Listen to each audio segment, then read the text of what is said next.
Hold on, haven't we done this already? I guess it could have happened in a parallel universe where most things are the same. A universe where SCPs are real and these are videos for survival education. Or is that this universe? I can't keep track of all the changes going on. Any one of the entities we discussed today could very well be in our dimension or just be bouncing back and forth between different ones. Hopefully none of them stick around for too long, because I don't think many people are prepared for the implications of extra dimensional travel. Hello horror heads, and welcome back to the scariest channel on YouTube, Top 5 Scary Videos. I'm your horror host Keegan Hughes, and today we're counting down the top 5 scary SCP monsters from another dimension, part 2. Before we get started, make sure to give this video a big thumbs up and subscribe for more wibbly wobbly wildness. Perfect. Let's get started. Kicking us off at number 5, we have SCP-1171. This one shouldn't pose too much of a risk to us, but knowing that there's something out there equal parts hateful and cowardly is not much comfort. Anomalous activity was picked up in an old house in Queensland, Australia. Previously owned by multiple families, nobody reported unusual activity until the most recent owner claimed the place was haunted. The Foundation sent a doctor to see what was going on and discovered that it was somehow channeling communication from an unknown extra-dimensional being. This communication is done through an anomalous layer of condensation appearing on window panes all throughout the house. The entity, who calls itself Beauremont, writes in this condensation much like how a school child would doodle in the condensation of bus windows. The doctor and residents can communicate back in the same way. This inhabitant from another world is actively hostile towards humanity, but also does a lot of talking and not a lot of acting.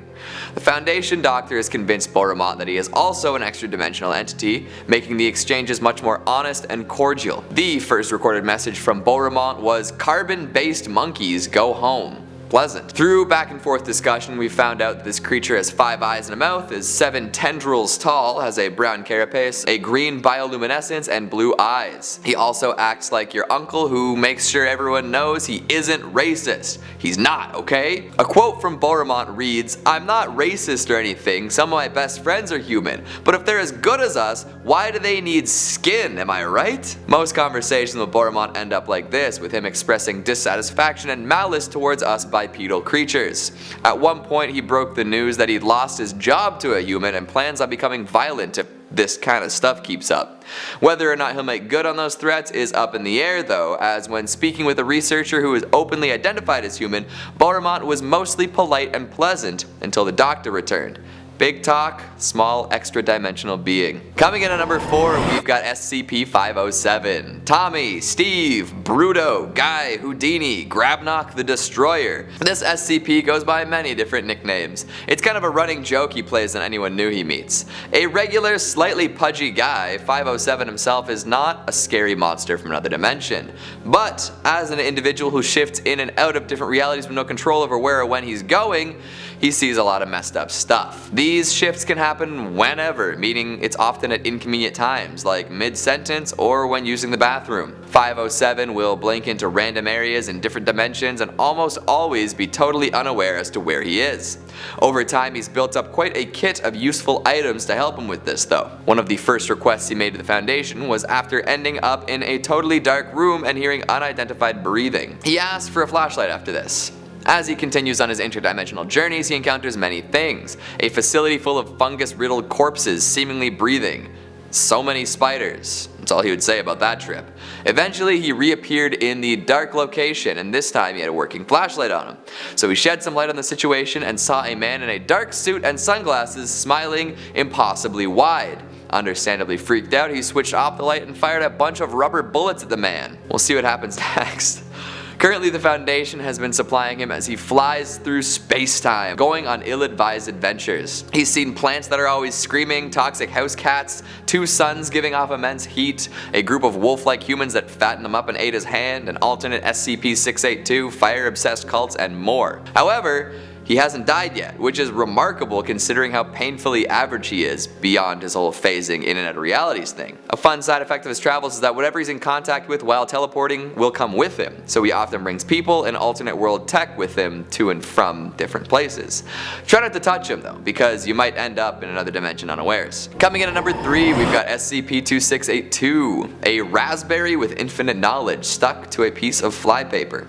Probably the scariest monster out there, to be honest. Thankfully, it's been neutralized since discovery. This tiny berry can communicate telepathically in the Slovak language, as well as through imperfect English. It can only communicate with people that it's been attuned to though, and claims to learn through mental electricity. This communication has led to all sorts of discoveries related to its origins and the exploits of its people. Before I get to the explanation behind the raspberry, I should probably let you know about the side effects of interacting with it. If you come into physical contact with this tasty little morsel, unpredictable and dangerous reactions can occur in your physiology. In a testing snippet, it has been documented that multiple subjects have turned into food objects upon contact. Spaghetti, croissants, you get the idea. So, if you see a raspberry attached to flypaper, maybe keep your distance, unless you're a devout pastafarian, and then maybe spaghetti is your preferred mode of being. So back to its extra-dimensional origins, 2682 claims to be from the limbo, or as it describes it, a hole in the mesh. It existed in a time and place where philosophers had discovered everything, and the study of wisdom had actually reached its end. This prompted their society to study the occult,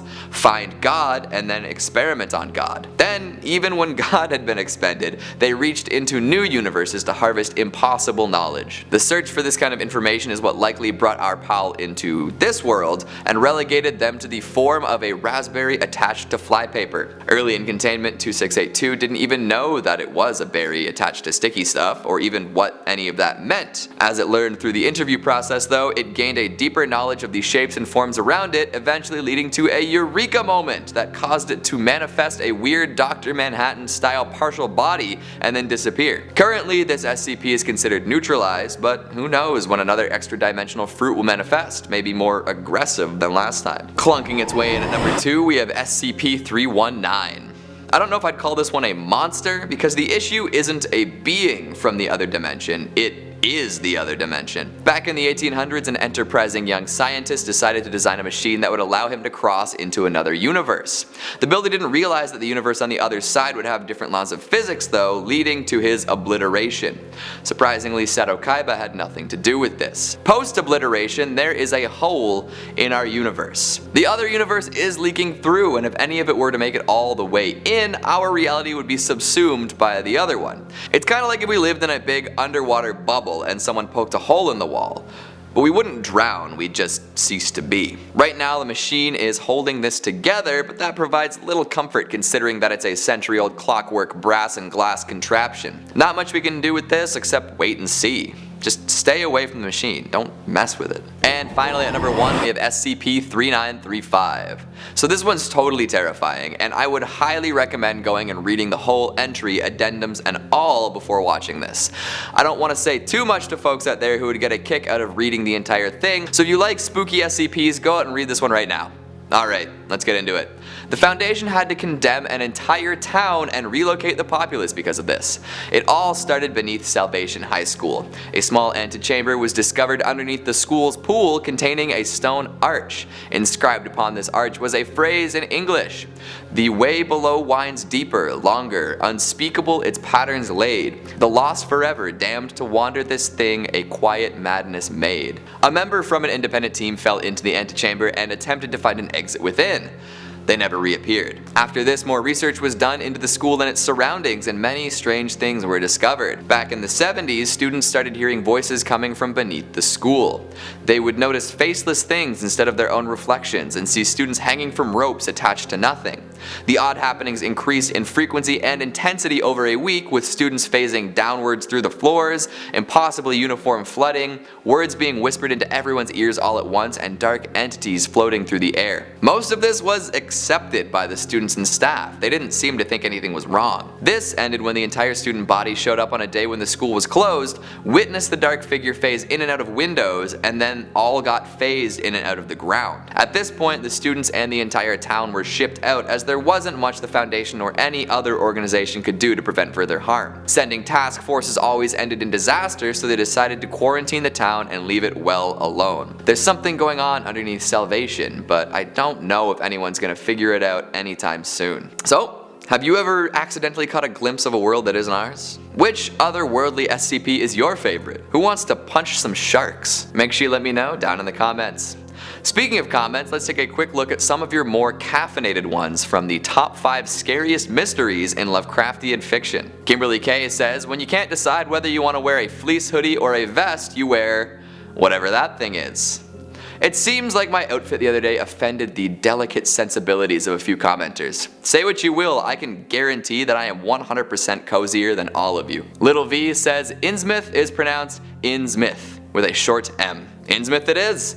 I haven't been able to visit though, mostly due to it being inaccessible without a map created from the reassembled pieces of Sutter Kane novels. Or was that Hobbs' End? RJ Alert says, Derry, Maine is great and all, but if you checked out Castle Rock, that place is booming. Honestly, I've been trying to make my way out there, but whenever I get close, I end up back where I started. Is this the same joke that I just made? Tom Bombadil says, what happened to Harley Warren? It's not much of a mystery, he's dead. That means you're taking a Lovecraftian demon speaking through a telephone wire at its word. Foolhardy decision, my friend. And Santar says, I wondered why people would try to bring about the end of the world, but then I remembered I'm voting Giant Meteor 2020. I heard that Giant Meteor is smashing all expectations at the polls. What's its campaign slogan again? Ending the world before the other guys get the chance? That's all the time we have for today. Before I play baseball with hand grenades, make sure to give this video a big thumbs up and subscribe for more life-altering lunacy. Thanks for watching, and I'll see you next time. The doctor... I don't know why I'm like choking so much. I'm very hydrated, I promise. But if there is good about it, why can't I read today, Chris? Yeah, you're doing good. Coming in at number 4, we've got SOP for the SOP. This SCP goes by many different nicknames. Chris! Man, what is going on? What's a nickname? You tell me? Another universe is leaking through, and a train is coming, and it's really loud. Chugga chugga chugga chugga chugga chugga chugga chugga. Choo choo. It's kind of like if we lived in a big